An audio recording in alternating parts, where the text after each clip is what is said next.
Alors, une élève me demandait comment on pourrait faire pour qu'une balle rebondisse constamment, perpétuellement dans une animation. Et puis, cherchait une solution facile. C'est sûr qu'on pourrait copier les segments d'images qui sont ici, puis les coller à une grande quantité de fois. Ça pourrait fonctionner, mais là, on aurait à utiliser une grande portion de la ligne de temps. Ça commence à être compliqué. Et puis, ça demande beaucoup de manipulation d'images, de copier-coller. Donc, c'est pas la solution que moi, je lui ai proposée. Ce que je lui ai dit de faire, c'est de prendre la séquence qui est ici, donc la séquence 1, et puis de la convertir comme un symbole. Comment est-ce qu'on fait ça? Il s'agit juste de prendre l'ensemble des images, comme ceci, les mettre en surbrillance, de faire un clic de droite. Vous voulez copier ces images-là. Vous voulez aller les coller dans un nouveau symbole, donc insertion, nouveau symbole, ça va s'appeler symbole 5. Je vais mettre la disposition de calque nécessaire. Je vais faire un clic de droite sur l'image clé juste ici, et je vais coller les images. Donc maintenant, j'ai juste transposé son animation à l'intérieur d'un symbole. Donc si j'ai fini, donc si je sors de là, je retourne dans ma séquence. Alors là, qu'est-ce que je vais voir vis-à-vis le symbole 5? J'ai une touche de lecture et je suis capable de voir ce que ce que ce symbole-là fait. Quel est son programme, quel comportement on lui a prescrit. Donc, je pourrais l'utiliser maintenant dans un contexte différent pour faire l'effet que cet élève-là souhaitait. Donc, si je faisais par exemple, l'insertion d'une nouvelle séquence pour vous montrer ce que ça peut donner. Donc, on est rendu sur séquence 3 ici. Il y a 3 séquences dans cette animation-là. Là, je pourrais prendre tout simplement ce symbole-là et puis le placer à l'endroit qui convient. Lui donner une durée de temps. Combien de fois je veux voir la balle en train de bondir. Donc, si je veux la voir pendant...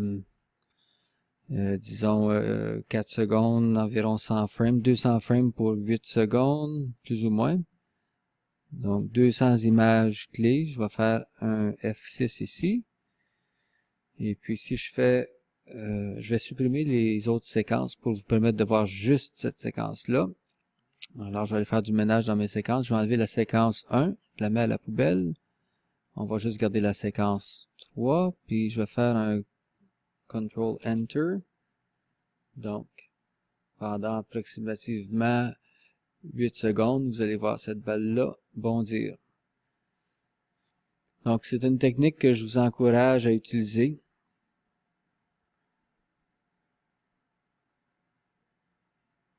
Si vous voulez aller plus loin dans votre mise en application, vous pouvez aussi décider que vous faites une interpolation. Donc, je vais juste créer un nouveau calque. Je vais supprimer le calque précédent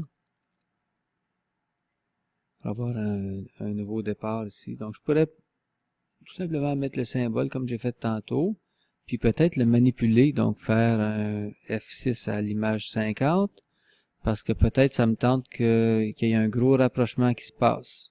Comme ceci. Faire une interpolation classique. Après ça, qu'est-ce qui va arriver? L'image je vais faire une deuxième interpolation classique où elle va redevenir... Oups, c'était pas ça que je voulais faire, désolé.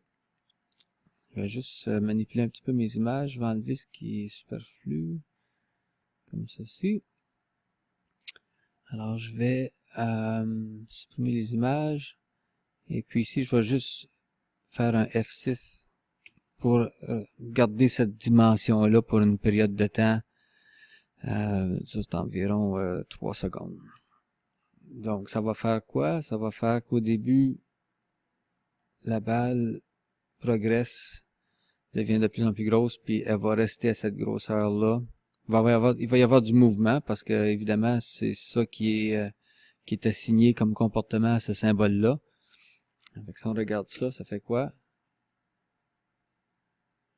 On voit en gros plan. Donc, vous pouvez faire de la manipulation comme ça. Ça peut être plein de choses. Ça peut être un changement de... Je peux même le partir très petit pour avoir quelque chose de plus significatif. Là, ça va faire quelque chose comme ça. À vous de décider ce que vous voulez faire. Donc, mon but, c'était surtout de résoudre le problème de l'élève qui était d'avoir une animation qui roulait en boucle. Alors, j'espère que ça va vous aider pour des animations futures.